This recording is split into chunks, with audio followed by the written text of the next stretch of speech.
भीष्म के इस प्रकार कहने पर राजा दुर्योधन हंसकर शकुनी के साथ चल दिए। उन्हें जाते देखकर कर्ण और दुशासन आदि भी उनके पीछे हो लिए। उन्हें अपनी पूरी बात सुने बिना ही जाते देख भीष्म जी भी अपने घर को चले गए। उनके जाने पर धृतराष्ट्र पुत्र राजा दुर्योधन फिर उसी जगह आकर अपने मंत्रियों से सलाह करने लगा कि हमारा हित किस प्रकार हो और अब हमें क्या करना चाहिए। उस समय कर्ण ने कहा, राजन सुनिए, मैं आपसे एक बात कहता हूँ। भीष्म सदा ही हमारी निंदा करते रहते हैं और पांडवों की प्रशंसा करते हैं।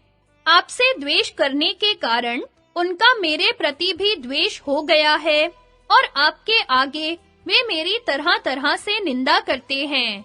सो मैं भीष्म के उन शब्दों को सहन नहीं कर सकता। आप मुझे सेवक, सेना और सवारी देकर पृथ्वी को विजय करने की आज्ञा दीजिए। आपकी विजय अवश्य होगी। मैं शस्त्रों की शपथ करके सच्ची प्रतिज्ञा करता हूँ।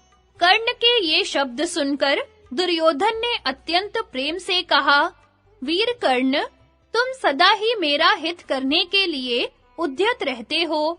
यदि तुम्हें निश्चय है कि मैं अपने सारे शत्रुओं को परास्त कर दूंगा, तो तुम जाओ और मेरे मन को शांत करो। दुर्योधन के ऐसा कहने पर कर्ण ने अपनी दिग्विजय यात्रा के लिए सभी आवश्यक चीजें तैयार करने की आज्ञा दी। फिर अच्छा मुहूर्त देखकर मांगलिक द्रव्यों से स्नान कर शुभ नक्षत्र और तिथि में कूच किया। उस समय ब्राह्मणों ने उसे आशीर्वाद दिया तथा उसके रथ की घरघराहट से तीनों लोक गूंज उठे।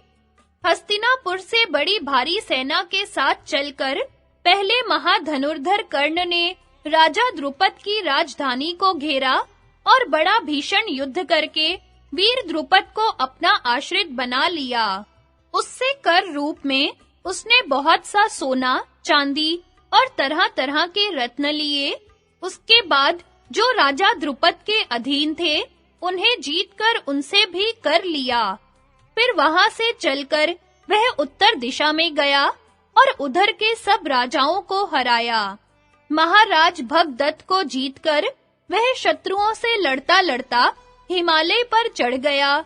इस प्रकार उस ओर के सब राजाओं को जीतकर उसने नेपाल देश के राजाओं को भी परास्त किया। फिर हिमालय से नीचे आकर पूर्व की ओर धावा किया और उस ओर के अंग, वंग, कलिंग, शुंडिक, मिथिला, मगध, कर्कखंड, आवशीर, योध्य और अहिक्षत्र आदि राज्यों को जीतकर अपने वश में किया। इसके पश्चात उसने वत्स भूमि को जीता और फिर केवला, मृतिकावती, मोहनपतन, त्रिपुरी और कोसला आदि पुरियों को अपने अधीन किया। इन सबको जीतकर और इनसे कर लेकर कर्ण ने दक्षिण की ओर प्रस्थान किया। उधर भी उसने अनेकों महारथियों को परास्त किया।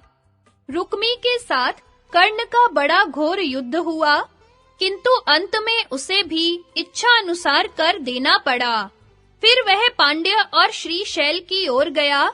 वहां केरल, नील और वेणुदारी सुत आदि अनेकों राजाओं से कर लेकर फिर शिशुपाल के पुत्र को परास्त किया। उसके आसपास के जो राजा थे, उन्हें भी उस महावीर ने अपने अधीन कर लिया।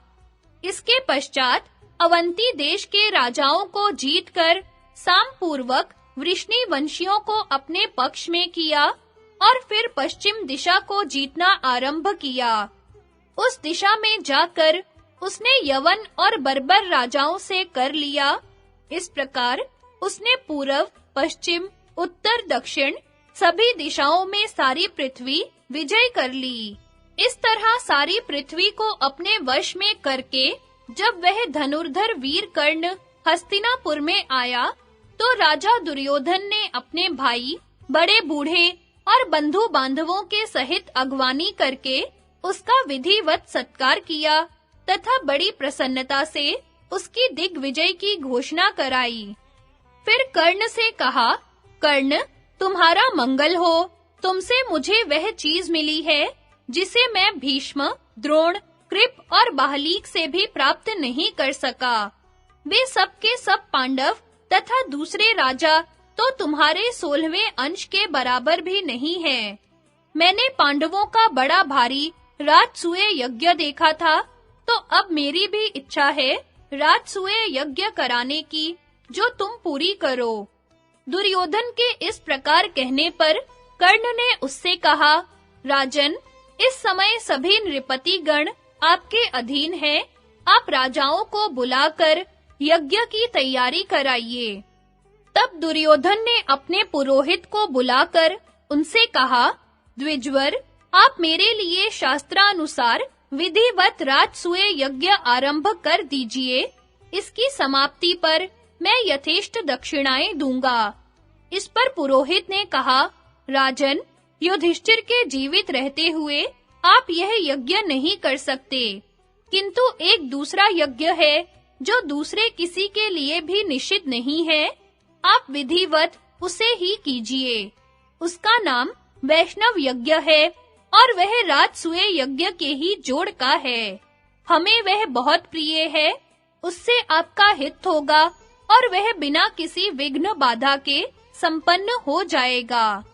ऋत्विजों के ऐसा कहने पर राजा दुर्योधन ने कर्मचारियों को यथा योग्य आज्ञा दी तथा उन्होंने उसके आज्ञा अनुसार क्रमशः सारी तैयारियां कर दी।